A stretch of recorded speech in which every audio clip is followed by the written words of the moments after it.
অভাব অনটন দূর হওয়ার জন্য, সুখ শান্তি আসার জন্য আল্লাহ সুবহানাহু ওয়া তাআলার উপর ভরসা করে হালাল উপার্জনের জন্য সর্বোচ্চ লেভেলের সিরিয়াস থাকতে হবে আপনাকে। ফরজ ইবাদতের পরে আপনি সবচেয়ে বেশি সিরিয়াস থাকবেন হালাল উপার্জনের জন্য।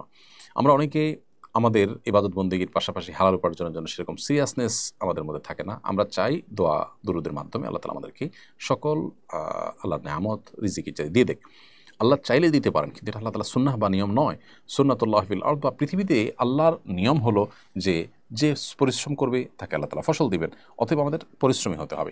এর পাশাপাশি আপনি প্রত্যেক নামাজের পর মসজিদ থেকে বের হওয়ার সময় দোয়া পড়বেন, আল্লাহুম্মা ইন্নী আসআলুকা মিন ফাদলিক। আল্লাহ আপনার কাছে আপনার অনুগ্রহ চাই। এখানে অনুগ্রহ চাই বলতে আল্লাহ আপনার কাছে আপনার দেওয়া রিজিক চাই। যে রিজিক আপনি আমাকে দিবেন সেটাতে আমার জীবন ধারণের ব্যবস্থা হবে, সেটা আমি চাই। মসজিদ থেকে বের হওয়ার সময় রিজিক চাওয়ার নিয়ত করে এই দোয়া পড়ি আপনি বের হবেন এবং বিসমিল্লাহ বলে যে কোনো কিছু শুরু করবেন। সকালের দিকে কাজকাম করবেন, তখনকার সময় আল্লাহ তাআলা বরকত দান করেন।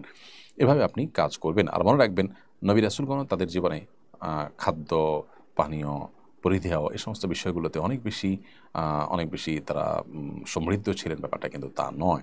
সুখ শান্তি এটি আপেক্ষিক বিষয়। আল্লাহ তাআলা যাকে ওই দিনের খাবার দিয়েছেন, তিনি সুস্থ সবল শরীরে আছেন, নবী সাল্লাল্লাহু আলাইহি ওয়াসাল্লাম ওই ব্যক্তিকে সুখী মানুষ হিসেবে নিরূপণ করেছেন। অনেক মানুষ আছেন তারা অঢেল সম্পদ না হলে নিজেকে সুখী মনে করেন না, এটা তার মানসিকতার ব্যাপার। এজন্য সেই জায়গাটাতেও আমাদেরকে ফোকাস করতে হবে।